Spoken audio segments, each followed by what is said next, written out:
যে চিংড়ি মাছের মাথা, সেই মাথা দিয়ে একটা নতুন রেসিপি করব, আপনাদেরকে দেখাবো। সেটা একটা চচ্চড়ি কীভাবে করছি দেখাচ্ছি। আর এদিকে ডিম সেদ্ধ হচ্ছে।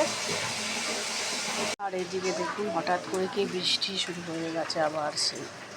এই যে ডিম সেদ্ধ হয়ে গেছে, সেগুলোকে ঠান্ডা জলে দিয়েছি। আর এই যে চিংড়ি মাছের মাথা আর লেজাটা ভেজে নিয়েছি, এটা মিক্সিতে পেস্ট করে নেবো। কেননা এটা যদি ওইভাবে রান্না করি না, তাহলে কি মধ্যে কাটা কাটা লাগে। আর এটা আমি করবো যে কুমড়ো দিয়ে, আলু দিয়ে, চিংড়ি মাছের মাথা দিয়ে চচ্চড়ি।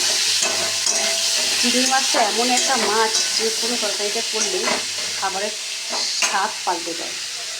এই যে দেখি কুমড়ো তরকারিটা কেমন হলো। একটু মশলা দিয়েছি এর মধ্যে, জিরে গুঁড়ো, ধনে গুঁড়ো, লঙ্কার গুঁড়ো, নুন, মিষ্টি।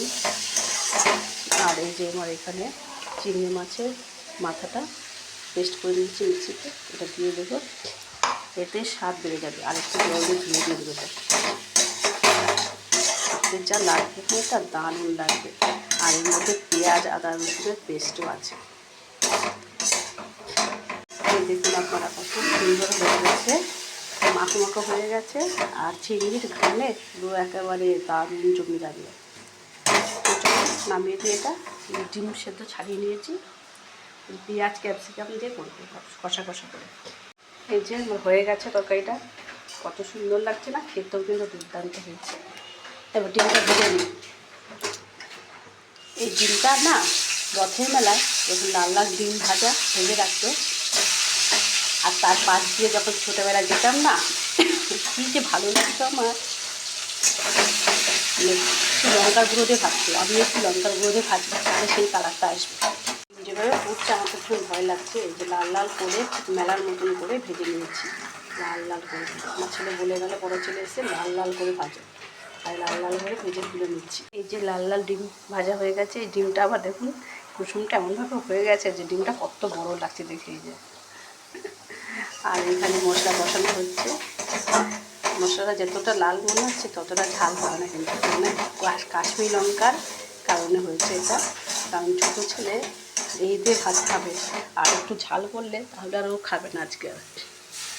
একটু জল দিয়ে ভালো করে কষিয়ে নিচ্ছি মশলাটাকে।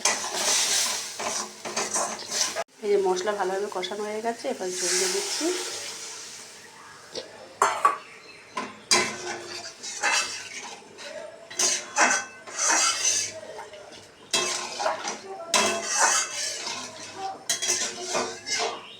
আর বেশি জল দেবো না, কারণ একটু কষা কষা করবো তো, ওই জন্য এটাই থাকবে।